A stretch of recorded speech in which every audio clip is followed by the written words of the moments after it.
We're having this conversation because we're celebrating International Yoga Day. I am trying to just let people know that there's something beyond just the physical aspect of the yoga. If I am not flexible enough to understand their point of view, and I think my point of view is absolute, then I need flexibility. You may be working on only your toes, right? Putting the space between your toes.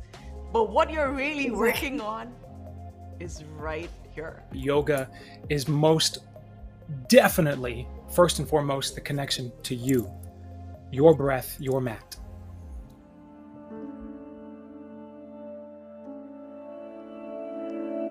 Welcome to the healing power of yoga. I want to jump right in and start with 3 massive tips that you feel can help people understand the healing power of yoga. So Caesar, we'll start with 3 tips before I do an introduction to who you are. I love it. Before my 3 tips, I want to take this moment to acknowledge that I am on the indigenous lands of the Lenape tribes here in Manhattan, New York City. My 3 tips. Quickly, let us find a way to create mindful movement. Then the second tip is yoga has the potential to then create a connection to self, which will then, in turn, third tip, help to collectively increase the connection to community. Mindful movement, increased self-connection, community connection. Amazing. Mindful movement, increased self-connection, and what the third one was? Connection to community. Create a massive connection to community. I love those. So we've actually done all your circles.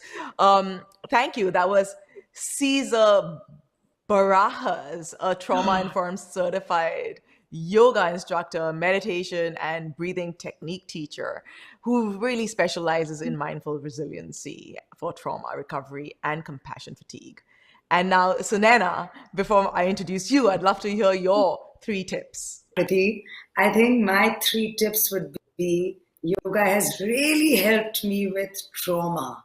I think it holds that kind of space for you to really deal with, because in trauma, you don't want to feel anything. You don't want to know anything. So yoga gives you that. The second one for me would be it contains you. You know, the practice just contains you very well because it's giving you that space. It's giving you that time, and you know the pose will get over. And I think the third one is the breath. You know, knowing that something is going on and it just, you don't want to do it, but it's like breathe 1, breathe 2, and you're like, oh my God, I did it. So it's that feeling of joy. I think these are really the healing powers. That's amazing. Thank you so much. And that really is from your personal experience and your journey with yoga as well. And Sunaina Rekhi here is a psychotherapist and a certified yoga instructor. Sunaina, you're also the first Indian woman to represent India in the United Nations Annual International Day of Yoga. And that's super exciting for me. So thank you very much for that. And today is really all about the healing powers of yoga. And about 300 million people worldwide practice yoga. And it's been, this year, it's all about yoga for humanity this year. And I think that you, Caesar had already mentioned the community and how important that is. So we will be talking about that today. I'm Prakriti Poddar, the Global Head of Mental Health and Wellbeing here at Round Glass. We all want to welcome you to this talk that we have with Caesar and Sunaina. Thank you so much for joining us. And Sunaina, I want to start with you. When did your journey of yoga really begin? I think it first began as a very, very physical practice. And I remember, Prakriti, I was in Bali, and this teacher said, everyone comes for different reasons. Either you come because you want to leave your children behind at home, you know, you need a break, or you come because you want to feel fit, you want to chat with your friends. You could come for any reason. But at the end, everybody reaches that same reason as you progress, you know, because everybody's at different life paths. And for me, I think first it started as physical, and then it really was emotional. That was the first time I started doing the work where I would just lay it out in the middle of the night just to feel good, you know. Yeah, It's really important to find that deep connection. And I know that in my Yeah. practice of yoga, the mat is really sacred. I mean, Mm. people don't consider this the sacredness of their mat. And Caesar, I'd like to actually talk with you as well about your journey and your relationship with yoga and how it started. Can I just shout out how awesome it is to be here with two of the most renowned super sheroes on the planet? So to be in the power of you two lovely people is incredible. Sunaina, thank you for sharing that. My yoga journey actually began as a way to rehab a severe injury. I have been a professional dancer and performer since I was 15 years old. So that's 30 years of performing and trying to keep my body in tune with what I do. And it wasn't until I met my cohorts at the Veterans Yoga Project that I began to finally understand the connection of yoga to breath work to the internal healing. And so it began in 2015. So here I am 20 plus years in the yoga game. And it wasn't until about 7 years ago that I finally connected the dots. And so I love the idea of treating your mat as a sacred space. One of the first things I do is remind my classes, please don't step on other people's mats, please. And it's for that very reason that I am trying to just let people know that there's something beyond just the physical aspect of the yoga. And so, Naina, you touched upon it in regards to like your own healing. I mean, I remember um, when I was a kid, my journey started like when I was in grade four, 1984, really long back. And I was in boarding school and we were forced to do yoga. And you know, when you're 9 years old and you're being forced to do yoga, it was really, you know, it was like, why am I even doing this? But the funny thing is, right, cut to like literally just a year while because it was a yoga sort of experience for the whole year, I started to recognize sort of the power of my body, but also the power of my mind on my body. And, you know, as a kid, when you get that knowledge, and I used to be a tennis player, so it was like, I became really in tune with my game, with my body, with the movements, with what I needed to stretch. You know, it was like having a microscopic vision of your internal being. And I, you know, learned that as a child, and really after that, when I started my own practice in Bombay, uh, I use a lot of yoga and somatic healing work, and you know, because they need to take it home, so it becomes a prescription for them as we sort of pass this on to them. So yoga really is. And in India, I know, Sunena, you probably know this, and Caesar, I don't know if you know this, but before you enter a yoga hall, you actually do worship the room before you come in. Like you do not step in without, you know, without gratitude, and then you come in. So, and I love that you started with sacred space. I mean, yes, you know, this land is our sacred space, and we really need to understand that everything we do is a celebration of that sacred space. Talking about celebrations, we're having this conversation because we're celebrating International Yoga Day. And I really wanted to break it up into four parts.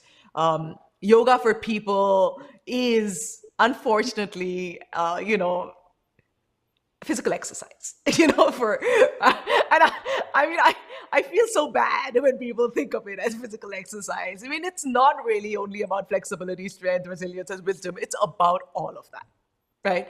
It's about flexibility. It's about strength. It's about resilience, and it's about wisdom. And whenever I see what's happening in the yoga world, and now that I'm in the US, I kind of like see more and more what's happening in the yoga world. I go to some yoga classes and I'm like, this is not yoga, right? I'm like, this is exercise. And just because you're flexible doesn't mean you're good at yoga. Just because you can do a bend and a backward bend doesn't mean you know yoga. There's overextension that is not being considered. There's mental extension that people are not focusing on when it comes to yoga. They're talking about the chakras, but there's no real depth of understanding what those cycles of energy really are. So I really want to talk about it in a way where we break it down, right? Where we understand how does yoga help with flexibility? And I do not want to restrict flexibility to just the body because of the interaction between what happens with yoga is always mind, body, and spirit. So, Caesar, for you, if you could talk about your flexibility, journey of flexibility, and how you use that even when you work with others and guide them to their own internal flexibility. Ooh, I want to drop the mic after you gave that because, American yoga, I'm with you on that. I digress to come back to the question. The idea of flexibility is really a state of one's unique being. And so part of what I try to inform people is that Sunaina's flexibility is not going to be mine. My flexibility is not going to be Prakriti's. So if we can be in a position to understand that yoga is most definitely, first and foremost, the connection to you, your breath, your mat. And so we live in an American society, I'm New Yorker, where everything is comparative. And so if you come into your judging your flexibility, you're missing out on 100 other aspects of what yoga can potentially be. Case in point, my father is, thank source and the goodness that is the universe, recovering from cancer treatments. And at 77 years old, over the last 2 years, took on daily yoga practice. And now is stronger, leaner, more flexible. So in the sense of flexibility, yes, we can increase some of it, but it all depends on what it is that you're doing in the overall mindset. So yoga, wholesome eating, nutritious foods, trying to remain as stress-free as possible in this dumpster fire of a world we live in. So idea of flexibility can be improved. If you don't have it, it's okay, because this isn't about having it or not having it. But yoga is one of those tremendous ways to increase flexibility, increase strength, give you mental and spiritual and physical and soulful stamina and endurance. I digress. Thank you. Because I'll talk forever about this stuff. That's why you're here. Sunaina, for you, tell me about your experience with flexibility. And like I said, not just in the body, but if you've worked with people who've been very rigid in their thinking, how has flexibility or the journey of flexibility really sort of broken through that? I think that's a great question, Prakriti, and thank you, Caesar. So for me, I feel that flexibility, earlier I used to look at somebody and say, how can they think like this? How can they be like this? And then I realized that I'm not open. If I am not flexible enough to understand their point of view, and I think my point of view is absolute, then I need flexibility. And that kind of really worked for me to say, who am I? If I can't understand them, I have no flexibility. And earlier I used to think, you know what, I know this, so I can teach it to you. And I used to be like, I used to actually feel shocked. How can you not? And then I realized that I'm not understanding them. So I think one, of course, I think, like you said, it's not just physical. But for me, like even a physical thing is a very mental thing. I remember in the car when I had to increase flexibility, I would put my leg, the car handles, I would like actually do this to my leg and hold it the whole way for like 20-25 minutes for that flexibility. But one is you want to create flexibility, but one is how much do you want it is discipline. How hard you work is hard work. How much you utilize your mind to work your physical. The gym is not physical for me. I think people who go to the gym have to really bring all their consciousness together to kind of be like, okay, let's do it one more time, because it's not easy. But when you do it, when you do all of this, like you said, yoga is really from within, like your mind. And as we keep learning, we just keep, if we've learned something physically, something's happened spiritually. If we've learned something spiritually, something could have happened mentally. It's such an amazing place that we are all in. It's like we are always learning, and that awareness and accepting who we are. I don't mind if anyone tells me anything bad about me, because I've already reached a place where I'm like, you know what, this is something I need to work on. This is something I need to work a little. So you don't feel so much ego either. I think it reduces your ego. Mm. Like how you I love said, that. Caesar, it's not about the flexibility, what you do, what she does, and that is where you don't play with ego anymore. And that's hard. Like every time I'm talking, I'm like, is this an ego sentence? And 50% of the sentences are ego sentences. And I'm like, what am I teaching? Let's change the sentence. It can't be so ego filled, you know? I But love that. I yeah, mean, so you're saying basically your practice of yoga and flexibility increases your capability of being non-judgmental and truly listening. And yeah, I think that's really incredible. I mean, in what we in therapy, it's one of actually the tools that you give to people. Like what we used to do in our therapy center was actually if somebody was rigid in their thoughts and their thinking and really was also working with relationships, we asked them to work on their relationship with themselves, which means where are you at right now with your body and mind? Where are you at right now? Give me the physical depiction of it, because you can see physically if a person can touch their toes or if their person can do a back bend, etc.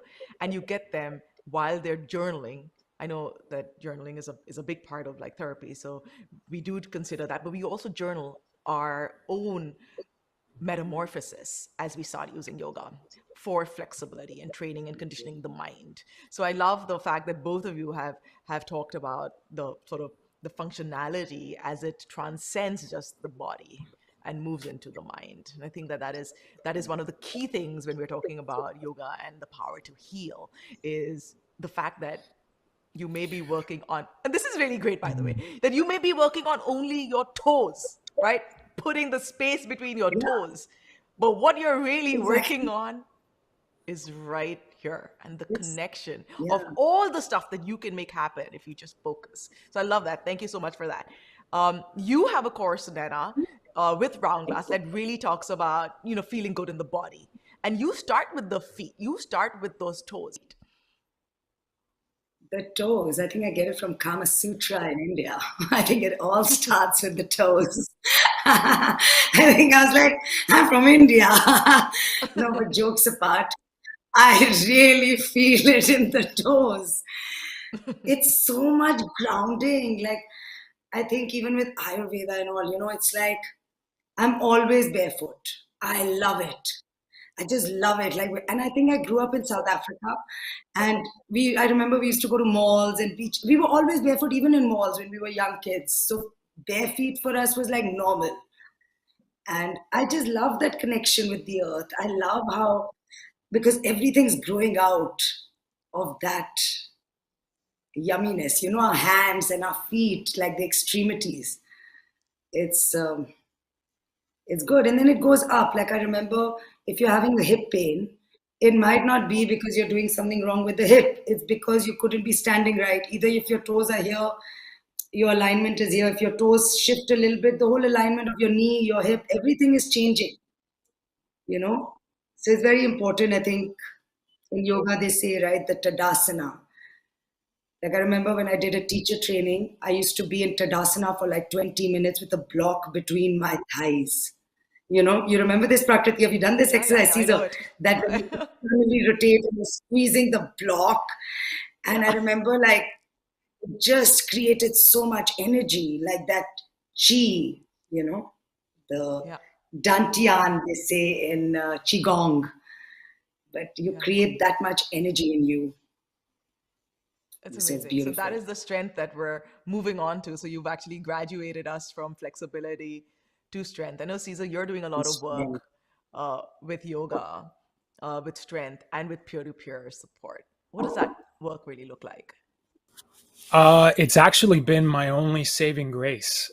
There's so much that you both have already shared that resonates deeply.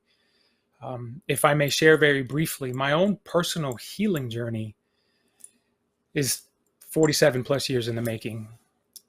And even though I found yoga as a way to physically rehab my body, I didn't understand that it was laying the foundations for the last 12 years of my own emotional sobriety, which is something that I term because, as with any kind of substance abuse, there are things that people are addicted to.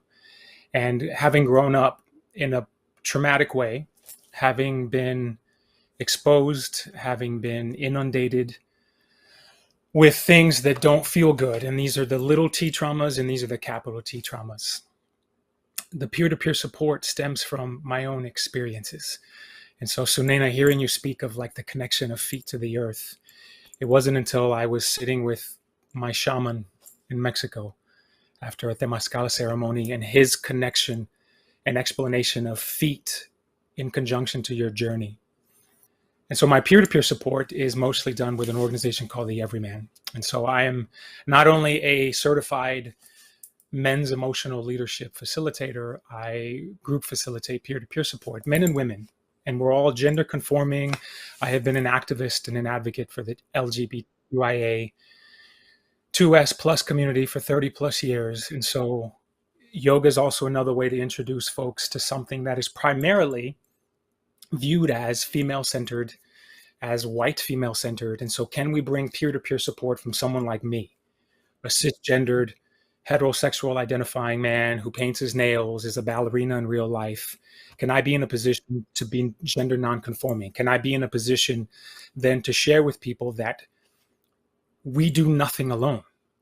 And so, yes, this is why yoga to self is detrimental, but yoga then opportunes people a chance to connect with the community. And right now, the community at large, as a global community, has problems with people of color, with women. If you speak out, mental health, there are no avenues of support globally. And so part of the reason why, when I was sitting in a jail cell a number of times over my life, nothing's wrong. This is my body reacting to the that I've survived for 40 years. And then you add in America here, the civil unrest, the judicial unrest, the blatant misogyny and oppression and mistreatment. And so my peer-to-peer support then avenued into not just men, not just women, but then BIPOC men, anybody who's male identifying and identifies as Black, Indigenous, person of color, I will sit with and we chat. So this is just as healing as it is for me. Because no lie, straight up truth, October of 2020, I was sitting in a jail cell. The reason doesn't matter, but it is important to highlight that that's a part of who I was and a part of the ever shifting and ever evolving reformed human that I'm trying to be. And it's a lifelong process. So please understand that yoga will take you places. And like Sunaina mentioned, if you can put yourself in a place to discipline yourself for it, because the benefits, oh my God, you guys, the benefits, my friends, the benefits are so vast, so vast. It really is. Thank you for that. Thank you for sharing as well. I think one of the most crucial elements I've got from what you've just said is the total non-judgment towards yourself as well. I think that is so key. It is so key. You know, you can be a yoga expert practitioner for 5, 10, 15, 20, 40 years and come back to the mat every day and you're shifting in either a good way or a bad way. It doesn't always progress. Sometimes it regresses as well based on your emotional state on that mat, on that day, at that time.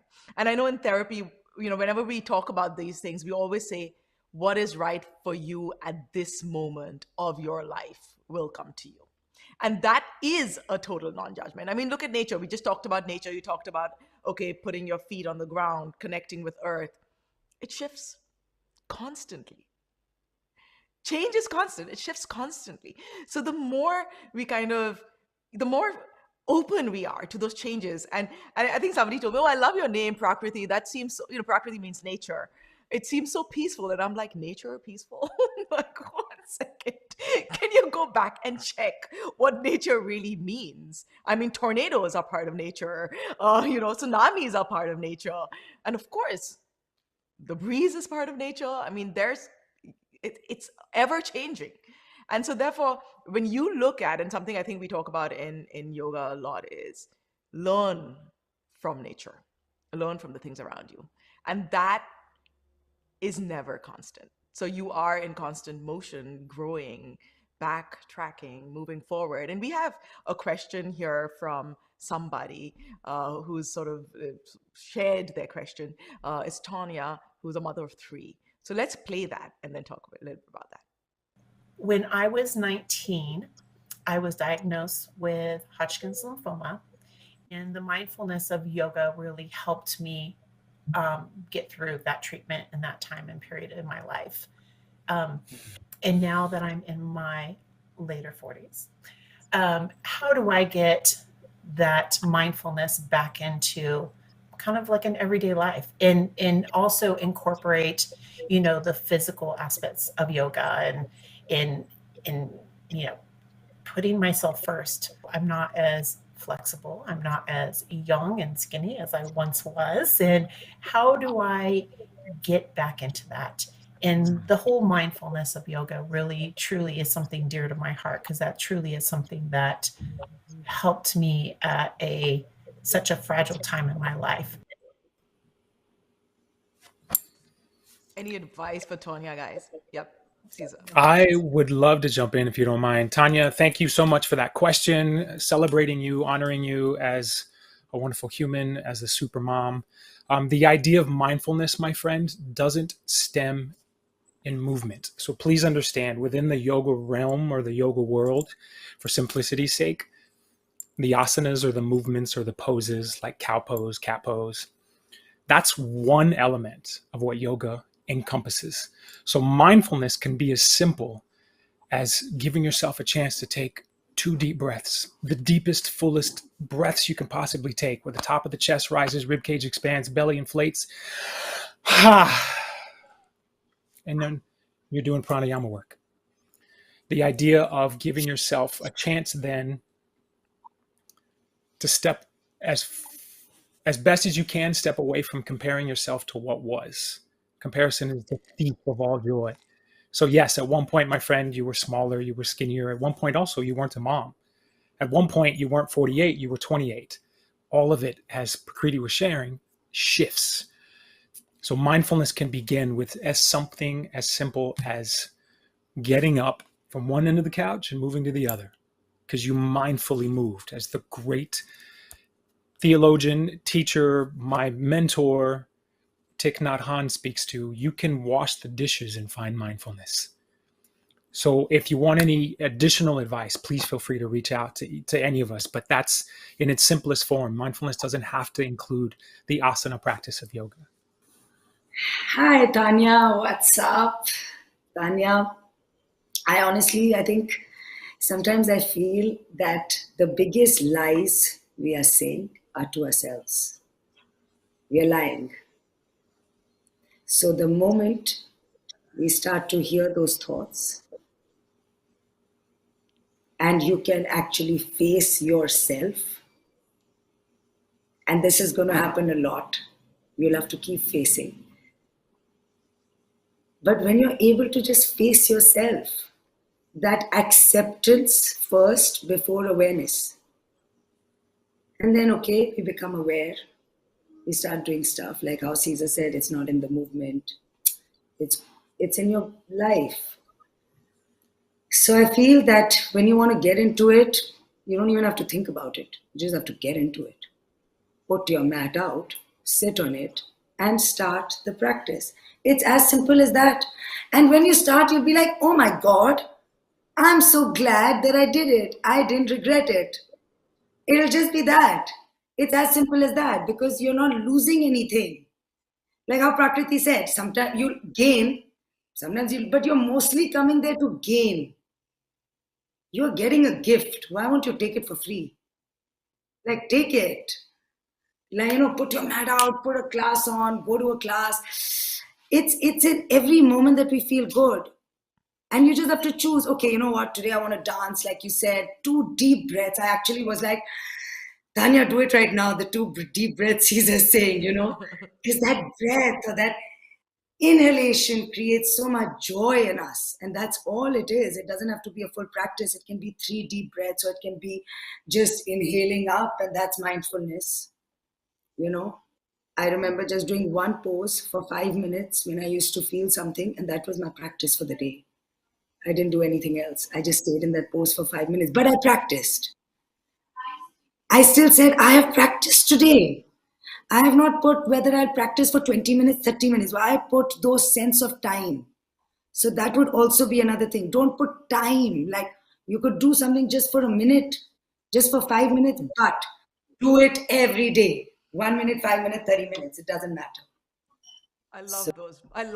I love that micro nudges for you in the day, because that really does create that habit. Thanks a lot for that, Suneta. Tanya, I hope that really helps you, because I love the fact that you were saying that it isn't the amount of time you put into it. It's the intention and the mindful intention that you have, even if that's a minute. And Caesar, just that breath, when somebody is in a state of stress, just that breath once is enough. And I remember, we don't have that much time, so I can't go into like stories about yoga, because I have so many, and because I learned from these people sitting in the hills in the Himalayas who won't come down. Like right now, I'm building courses in yoga, and I'm like, can you please come down? And they're like, in Hindi, hum to yahi karte hai, which means this is all we do. We are not coming down. We're not even coming on camera. Like, what are you talking about, right? Because they're not yoga teachers. They're yogis. That's what they do, right? And I love that every time I'm like, I remember this one person was very vocal, and every time I said, just today maybe I shouldn't do that much, he'd be like, in Hindi again, saying invoke the Bhairavi, which is invoke that, invoke that's so Indian the Bhairavi is a very, very strong Indian woman. I mean, a very strong woman, right? And most women they're considered that manifestation of strength, which is women. So he would be like, what do you say?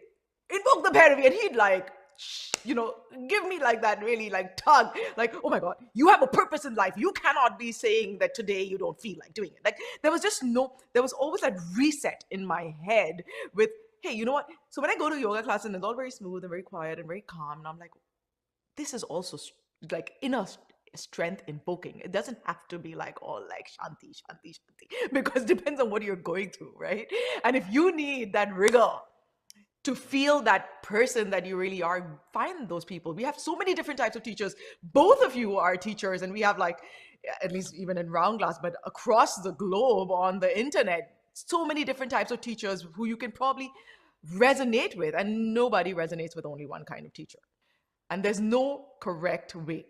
So, I want to thank you both, and both your skills and both your personalities are so, it's so beautiful to see how different people are and how they connect, and you both seem so amazing. And I mean, I love the work that you guys do. And Caesar, we don't have a course with you, but I'm hoping to have a course with you soon. uh and Sunena, your course on sort of feel good in the coming, body, it's right here on our yes. Roundglass app, and I'd really like people to actually watch it and go through it. So thank you for joining us and being here Thank today. you. And this is all the time, unfortunately, that we have. But what we have talked about is healing through yoga, and both of you brought up a lifestyle of holistic well-being through yoga, and also nutrition, exercise, movement, etc. Um, I'm Prakriti Poddar, and I am holistic well-being.